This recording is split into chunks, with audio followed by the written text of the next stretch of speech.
Selamat malam Bapak Ibu Saudara yang terkasih dalam Tuhan. Selamat bertemu kembali dalam ibadah bersama keluarga. Kami berharap Bapak Ibu semua dalam keadaan sehat, tanpa kekurangan suatu apapun juga. Karena kita yakin dan percaya bahwa Tuhan selalu ada dalam kehidupan kita dan selalu memimpin dan memelihara kehidupan kita. Mari saat ini saya mengajak kita semua untuk memberikan waktu yang terbaik kita, untuk datang kepada Tuhan, untuk menikmati hadirat-Nya yang kudus. Sebelum kita menaikkan setiap pergumulan kita, setiap seruan dan doa kita, setiap doa syafaat kita, mari kita akan datang kepada Tuhan, kita mau menyembah Tuhan. Saya mengajak kita semua untuk bersaat teduh. Mari tundukkan kepala kita. Mari kita menikmati hadirat-Nya. Ya Tuhan, Engkaulah Allahku. Aku mau meninggikan Engkau, mau menyanyikan syukur bagi nama-Mu. Sebab dengan kesetiaan yang teguh, Engkau telah melaksanakan rancangan-Mu yang ajaib, yang telah ada sejak dahulu. Mari Bapak Ibu Saudara yang terkasih dalam Tuhan, kita mau datang kepada Tuhan. Sebab Dia adalah Bapa yang mengasihi kita.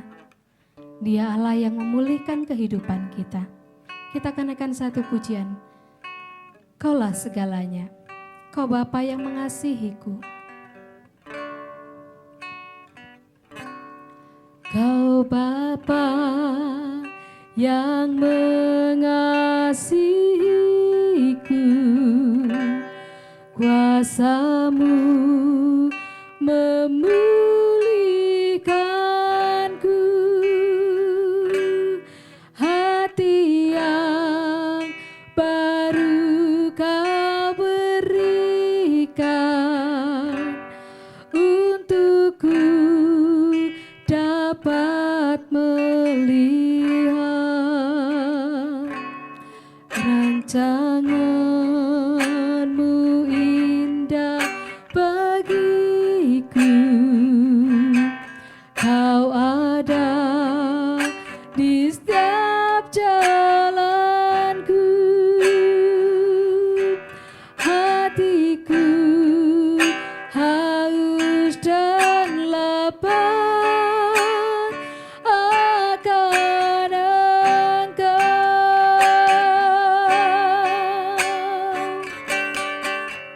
Kaulah segalanya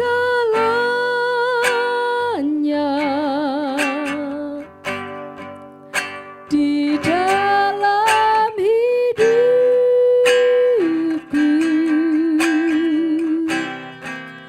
Kerajaan-Mu, kebenaran-Mu, itu bagianku.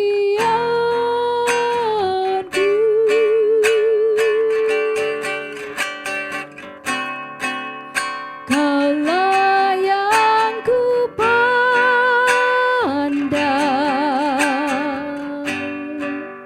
selama hidupku,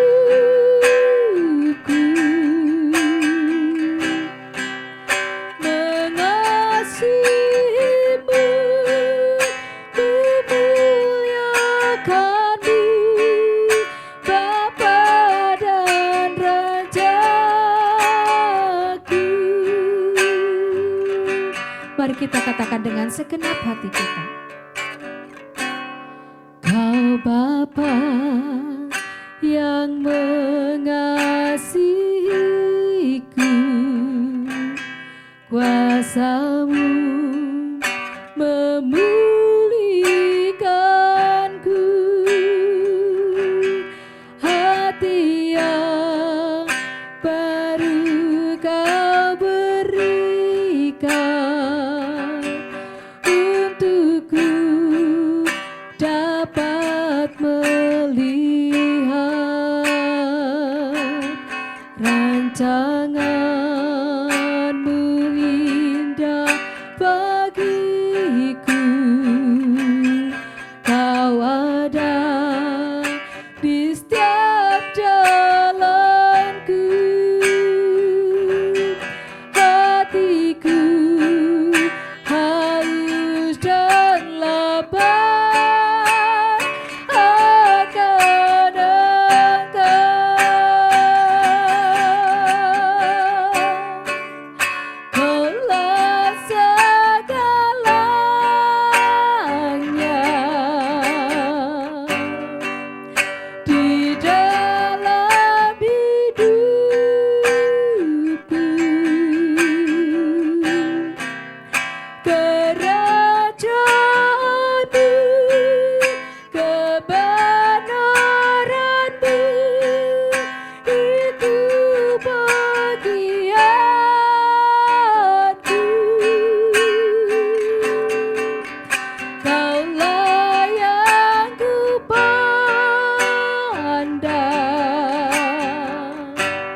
selama hidupku,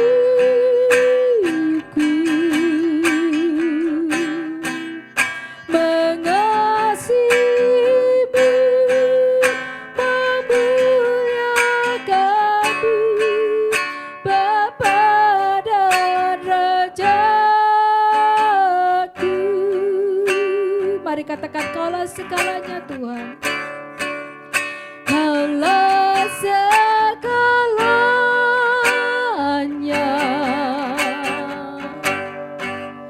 di dalam hidupku,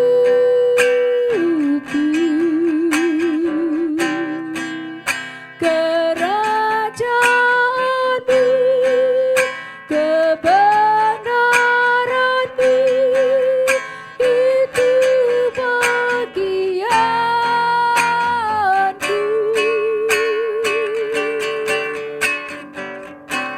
Yang ku pandang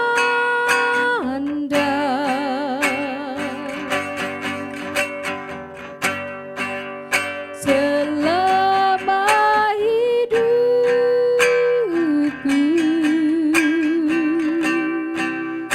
mengasihimu, memuliakanmu, Bapa dan Rajaku.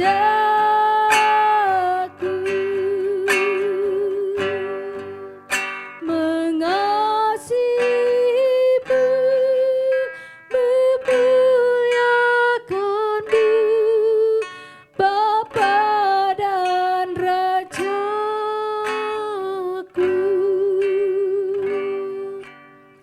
Sungguh Engkau Allah, Engkau Allah segalanya dalam kehidupan kami. Engkau Allah yang patut kami puji, Engkau Allah yang patut kami sanjung. Segala hormat, kemuliaan, dan syukur kami naikkan di hadapan-Mu Tuhan. Betapa kami bersyukur mempunyai Allah yang seperti Engkau, Allah yang tidak pernah meninggalkan kami, Allah yang selalu mempedulikan kehidupan kami. Terima kasih Tuhan Yesus untuk setiap kasih-Mu, untuk setiap kebaikan-Mu dalam kehidupan kami. Dan pada saat ini Tuhan, kami rindu menikmati hadirat-Mu yang kudus. Kami rindu bersekutu dengan Engkau. Kami rindu menaikkan setiap pergumulan kami di hadapan-Mu. Dan biarlah apa yang kami lakukan sungguh berkenan di hadapan-Mu Tuhan. Ampuni setiap dosa dan pelanggaran kami. Ampuni setiap kekurangan dan kelemahan hidup kami Tuhan. Layakkanlah kami Tuhan, untuk kami dapat menghampiri tata kudus-Mu. Inilah hidup kami Tuhan, inilah hati kami mau persembahkan bagi kemuliaan nama-Mu. Di dalam nama Tuhan Yesus kami berdoa dan mengucap syukur. Amin. Bapak Ibu Saudara yang terkasih dalam Tuhan, mari kita akan bersukacita di hadapan Tuhan. Ini adalah hari yang ditunggu-tunggu, hari kelahiran Tuhan Yesus. Kita akan sambut Dia dengan penuh sukacita. Kita akan pujikan Sambut Sang Raja.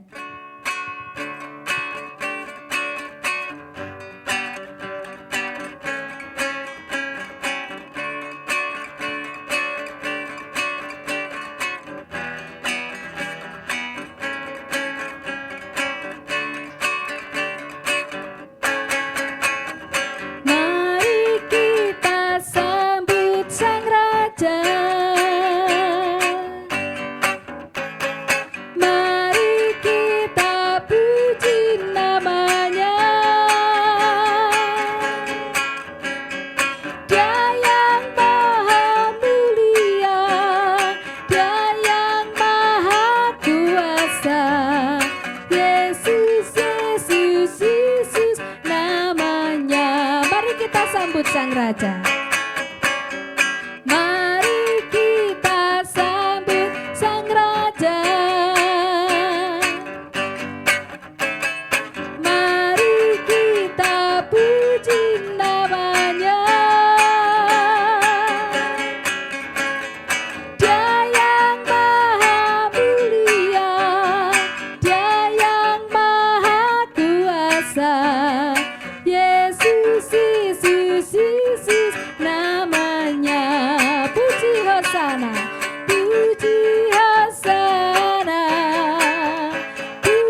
pujikan.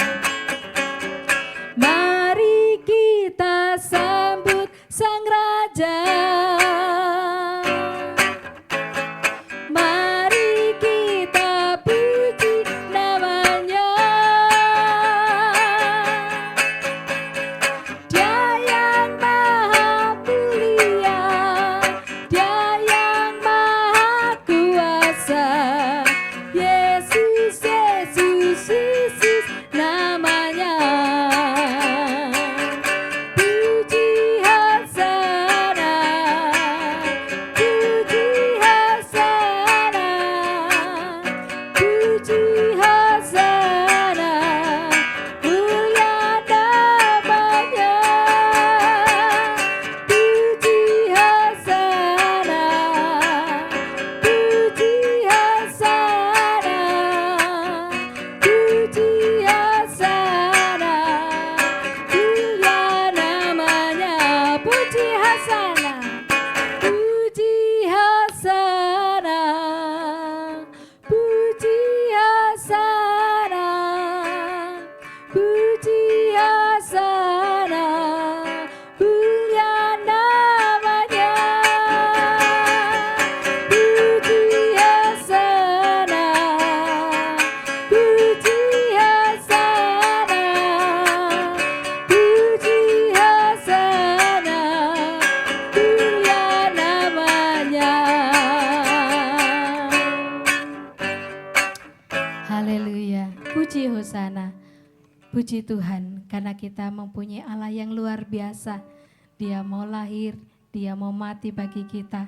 Dan saat ini Bapak Ibu Saudara yang terkasih dalam Tuhan, sebelum kita bersama-sama berdoa, kita akan diberkati oleh kebenaran firman Tuhan. Biarlah firman Tuhan yang kita dengar boleh menguatkan iman kita untuk terus bertumbuh di dalam kasih-Nya. Mari kita akan siapkan hati dan pikiran kita dengan satu pujian, Ubah Hatiku.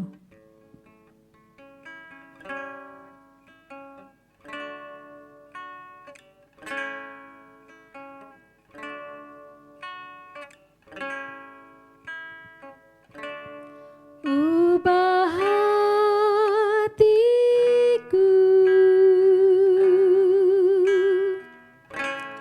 seputih salju. Ubah hatiku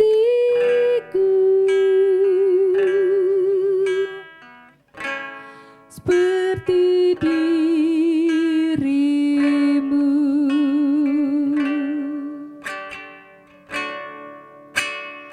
Engkau pajunan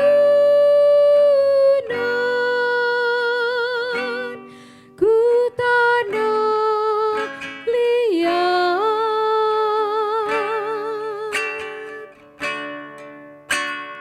Bentuk jadikan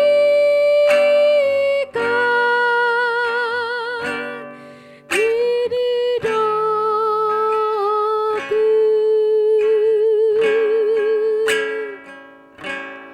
Ubah hatiku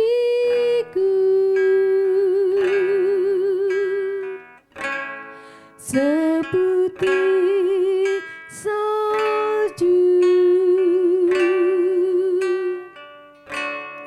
Ubah hatiku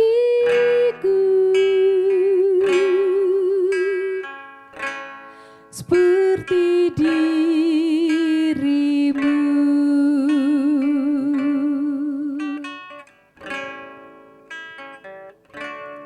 Ubah hatiku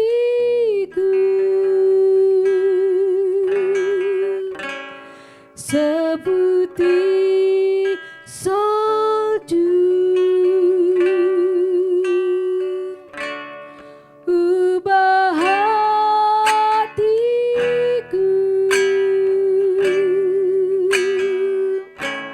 seperti dirimu.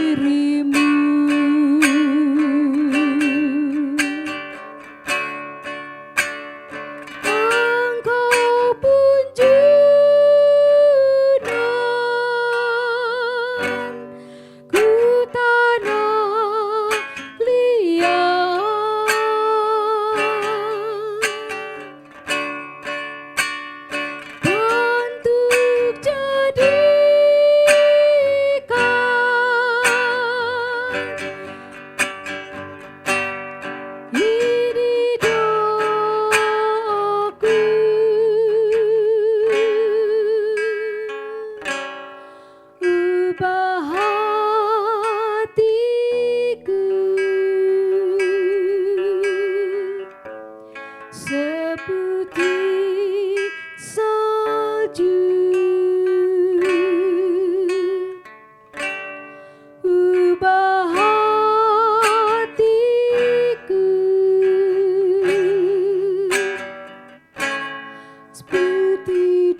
Shalom, selamat malam Bapak Ibu dan Saudara yang terkasih di dalam Tuhan. Mari kita memohon berkat dan pimpinan Tuhan sebelum kita bersama-sama merenungkan kebenaran firman-Nya pada malam hari ini. Mari kita berdoa. Bapa di dalam surga, Allah yang penuh kasih, kami mengucap syukur kehadirat-Mu karena malam hari ini kami masih diberi waktu, kesempatan untuk merenungkan kebenaran-Mu sebelum kami berlutut di hadapan-Mu, memohon segala berkat, memohon pertolongan atas setiap pergumulan dan juga kegelisahan hati kami. Kami menyerahkan waktu pemberitaan firman-Mu ini ke dalam tangan kasih dan kuasa-Mu. Biarlah Tuhan sendiri yang akan memakai hamba-Mu dengan kuat kuasa-Mu, dengan urapan Roh Kudus-Mu untuk boleh menyampaikan setiap kebenaran sesuai dengan kehendak-Mu.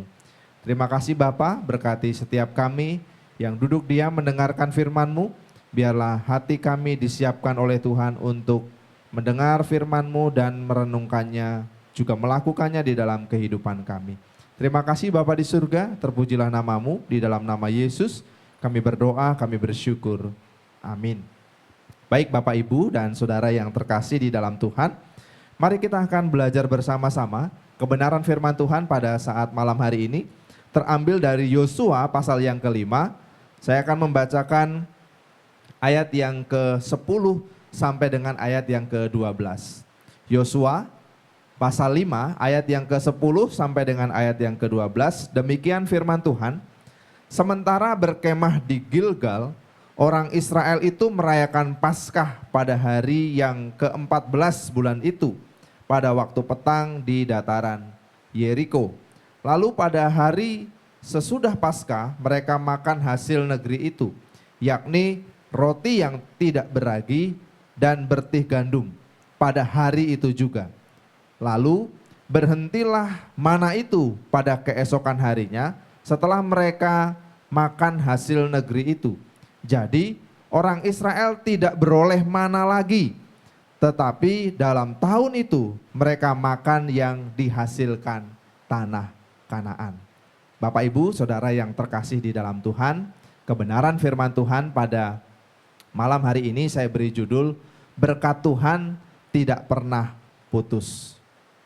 Nah Bapak Ibu Saudara yang terkasih di dalam Tuhan, kalau kita membaca nas kita secara utuh dari ayat yang pertama sampai dengan ayat yang ke-12, kita bisa menemukan di sana bahwa kisah perjalanan bangsa Israel dari Mesir menuju ke tanah Kanaan itu sudah sampai di babak akhir. Artinya bahwa bangsa Israel pada waktu itu sudah sampai di tanah Kanaan. Tanah yang dijanjikan oleh Tuhan kepada mereka ketika mereka dibawa keluar dari Mesir. Tanah yang subur, di situ dikatakan tanah yang melimpah susu dan madunya. Nah Bapak Ibu Saudara yang terkasih di dalam Tuhan Yesus Kristus, di tanah inilah bangsa Israel akan menjalani babak baru kehidupan mereka sebagai sebuah bangsa. Dari bangsa pengembara, saat ini bangsa Israel akan menjadi sebuah bangsa yang menetap di sebuah negeri, yang bisa katakan negeri yang subur makmur, ya, negeri yang berlimpah dengan susu dan madunya, negeri yang sungguh diberkati oleh Tuhan sendiri. Nah Bapak Ibu Saudara yang terkasih di dalam Tuhan, tetapi sebelum mereka menjalani babak baru di dalam kehidupan mereka sebagai sebuah bangsa, kita bisa melihat bahwa mulai ayat yang ke-5 sampai dengan ayat yang ke-12 ada dua momen besar yang harus dilalui oleh bangsa Israel sebelum mereka tinggal menetap di tanah Kanaan. Momen yang pertama adalah mereka harus disunat. Firman Tuhan di ayat yang ke-5 mengatakan bahwa sebab semua orang yang keluar dari Mesir itu telah bersunat, tetapi semua orang yang lahir di padang gurun dalam perjalanan sejak keluar dari Mesir mereka belum disunat. Sebab itu Tuhan memerintahkan kepada Yosua sebagai pemimpin pengganti Musa pada waktu itu untuk memerintahkan agar semua orang laki-laki mereka harus disunat terlebih dahulu. Karena mereka lahir di padang gurun, mereka lahir dalam sepanjang perjalanan bangsa Israel menuju ke tanah Kanaan, sehingga mungkin mereka tidak bisa melakukan sunat di sepanjang perjalanan mereka. Oleh karena itu ketika mereka mau tinggal di tanah Kanaan, firman Tuhan mengatakan mereka harus disunat terlebih dahulu. Nah Bapak Ibu Saudara yang terkasih di dalam Tuhan, Kalau kita membaca di ayat yang ke-9 di situ dikatakan, dan berfirmanlah Tuhan kepada Yosua, hari ini telah kuhapuskan celah Mesir itu daripadamu. Itulah sebabnya nama tempat itu disebut Gilgal sampai sekarang. Jadi sunat adalah tanda Tuhan mengingat perjanjian mereka, Tuhan mengingat perjanjiannya dengan umatnya. Jadi di situ dikatakan bahwa sunat menjadi tanda penghapusan celah orang-orang Mesir. Sunat menjadi tanda bahwa bangsa Israel adalah bangsa yang diutamakan oleh Tuhan Allah.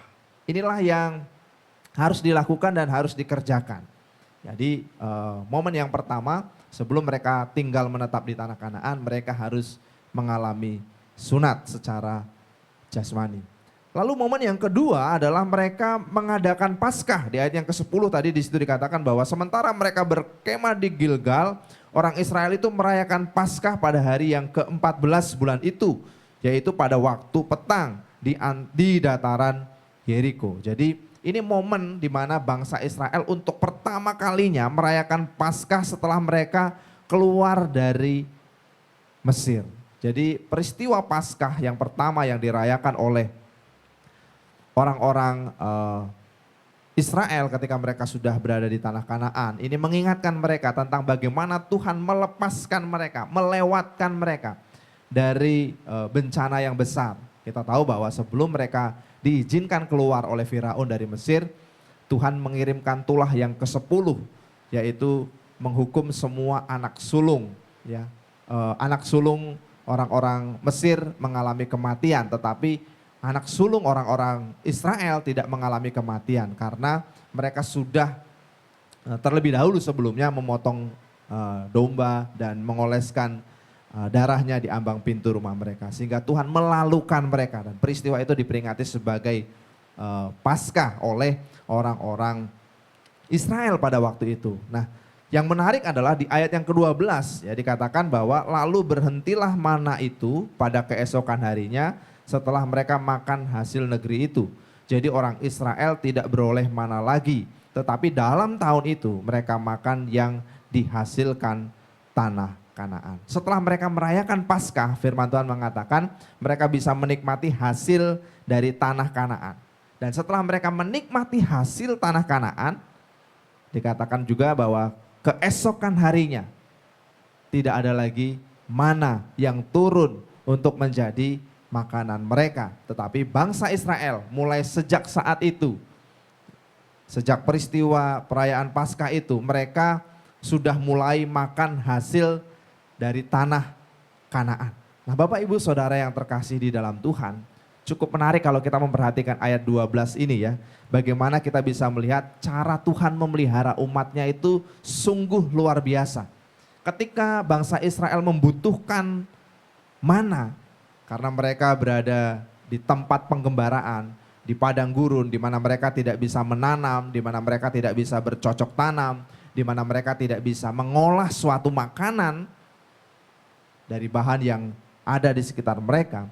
Tuhan menyediakan mana, roti yang turun dari surga untuk mereka nikmati. Selama 40 tahun mereka makan mana, tidak pernah berhenti mana turun dari surga, dari Tuhan.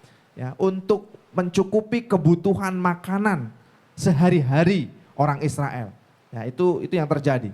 Bahkan ketika mereka membutuhkan daging, Tuhan mengirimkan burung puyuh supaya mereka bisa makan daging.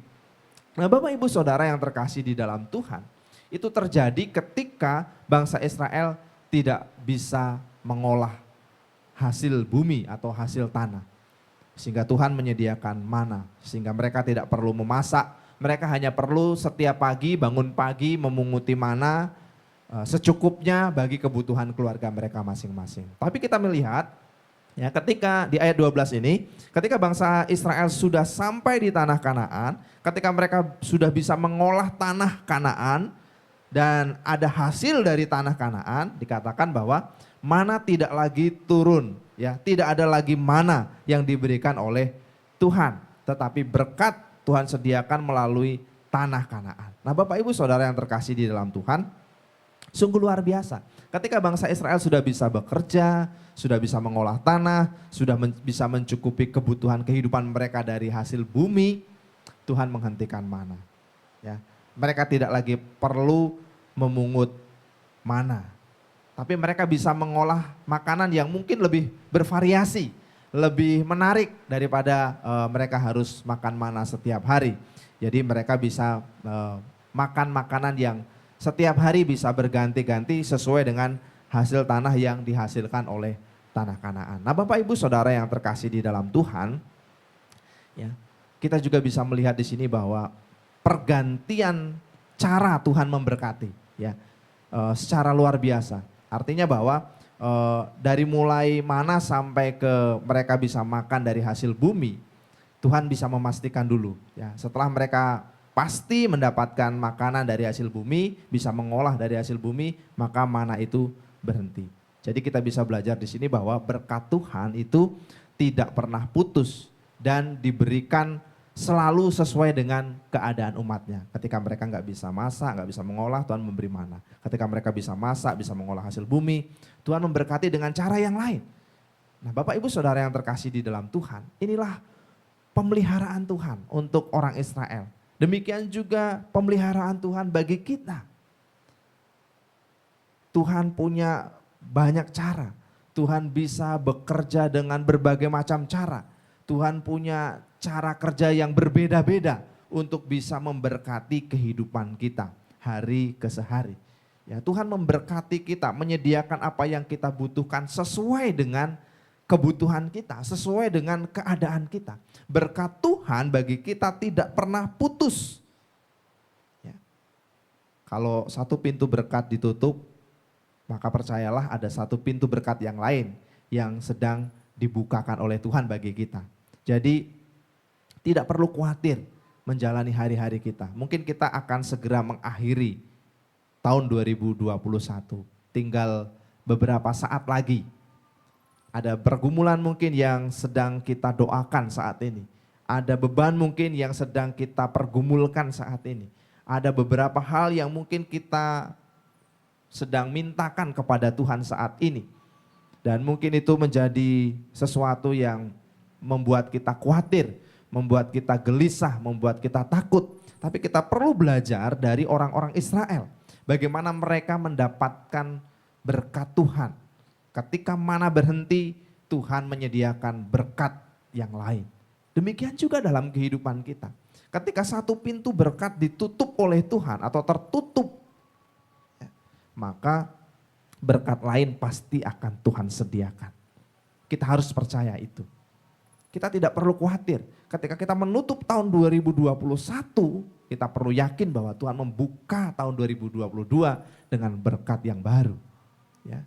Dan Tuhan memastikan berkat itu sudah tersedia bagi kita sebelum kita memulai tahun 2022. Jadi mari kita belajar dari bangsa Israel, ya. Kuncinya adalah kita harus belajar mempercayai pemeliharaan Tuhan.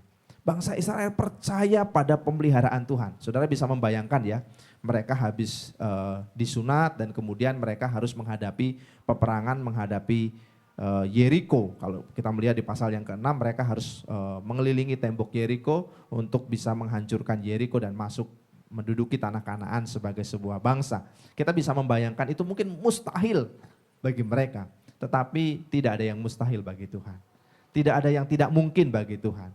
Ya, ketika bangsa Israel mempercayakan pemeliharaan hidupnya kepada Tuhan, disitulah pemeliharaan itu nyata bagi mereka. Demikian juga dengan kita. Ketika kita mempercayakan pemeliharaan hidup kita kepada Tuhan, maka pemeliharaan Tuhan itu pasti nyata dalam kehidupan kita. Ya, sebab Tuhan itu tahu cara yang paling baik, cara yang paling tepat untuk memelihara kita.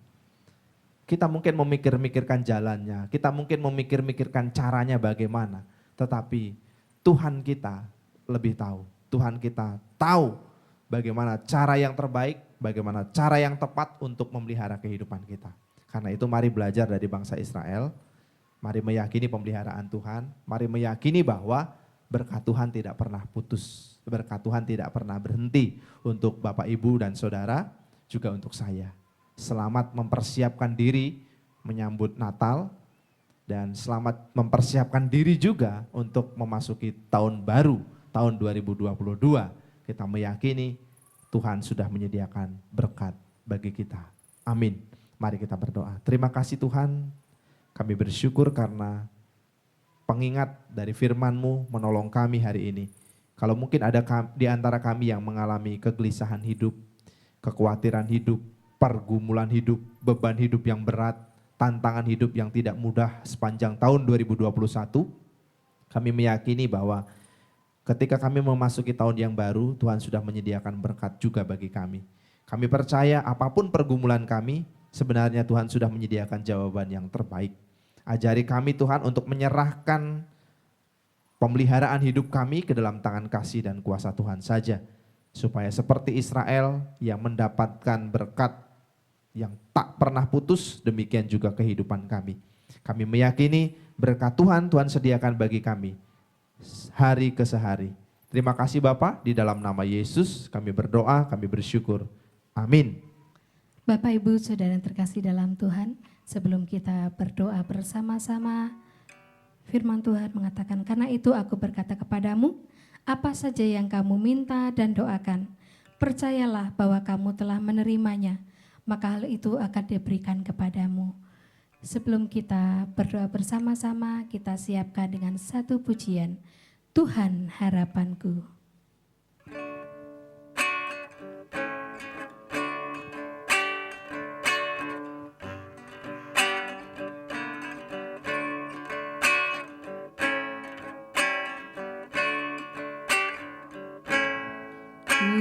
Tuhan harapanku sepanjang waktu, suara-Mu ku dengar lembut merdu. Tuhanlah harapanku yang sepanjang waktu, sekarang juru selamat berkatiku. Tuhan harapanku selamanya, godaan atasku tak berdaya.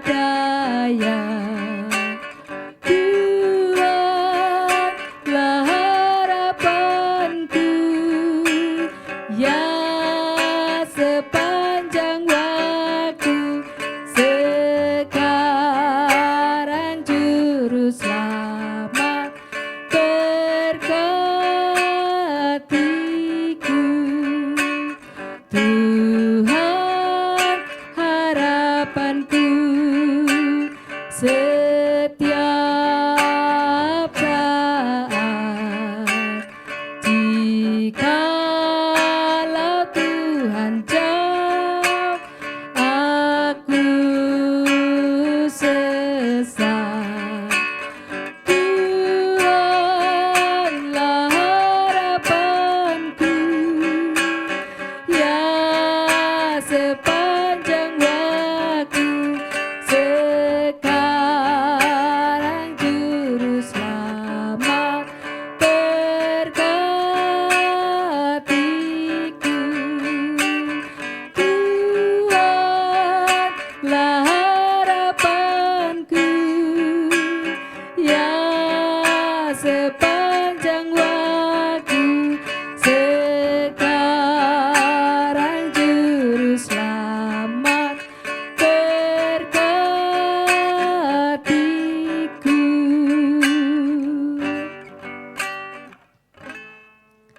Selamat berdoa bersama keluarga. Tuhan Yesus memberkati.